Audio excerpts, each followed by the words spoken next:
एक बेटी विवाह गीत गा रही हूँ। पसंद आए तो लाइक शेयर जरूर करम जा, कमेंट करके बताएं जा कैसा लगा आप लोग का। भैले से अन बेटी बर नहीं मिलेला, भैले से अन बेटी बर नहीं मिलेला। अरे बाबा के निंदा नहीं आवे रे लालनवा, अरे पापा के निंदा नहीं आवे रे लालनवा। बिना हो दहेज के बेटी कैसे में बियाह, बिना हो दहेज के बेटी कैसे में बियाह। अरे किया बेटी रहबो कुंवर रे लालनवा, अरे किया बेटी रहबो कुंवर रे लालनवा। एक बाने गाइले दोसर बाने गाइले, अरे तीसर बाने पहुँचे विदेशरे लालनवा, अरे तीसर बनवा पहुँचे विदेशरे लालनवा। बड़े बड़े लगवा के बड़े बड़े बतिया, बड़े बड़े लगवा के बड़े बड़े बतिया। अरे बड़े बड़े माउन कर मंगरे लालनवा, अरे बड़ा बड़े उन कर मंगरे लालनवा। अरे बेटी के पापा के छोटी हो पगड़िया, अरे बेटी के बाबा के छोटी हो पगड़िया।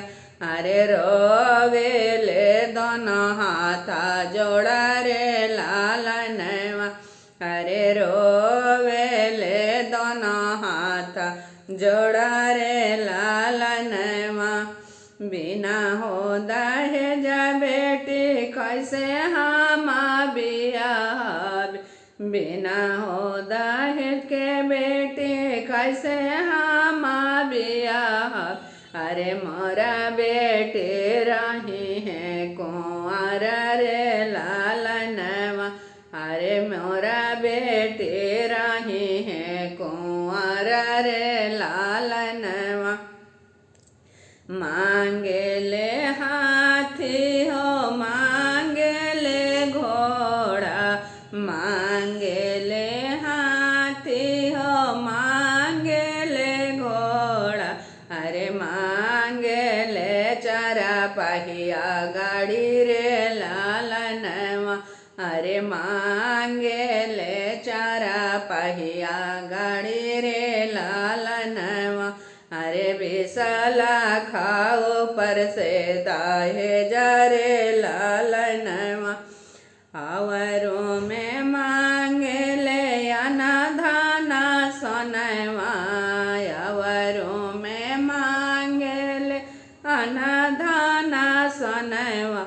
अरे अबा बेटी रही है कुंवर रे लालनवा, अरे अबा बेटी रही है कुंवर रे लालनवा। अरे नहीं मोरा हाथिया हो नहीं मोरा घोड़वा, अरे नहीं मोरा हाथिया हो नहीं मोरा घोड़वा। अरे नहीं मोरे चारा पहिया गाड़ी रे लालनवा, अरे नहीं मोरा चारा पहिया गाड़ी रे लालनवा। अरे नहीं मोरा विशाल खदाहे जरे लालनवा। रे हमारा ता बड़ी कयन मोला धाना बेटी, अरे हमारा ता बड़ी कयन मोला धाना बेटी। अरे वो नहीं के कर साबे कर रे लालनवा, अरे वो नहीं के कर साबे कर रे लालनवा। अरे बेटी चमर बियाह रे लालनवा अरे बेटी से चमर बियाह रे लालनवा।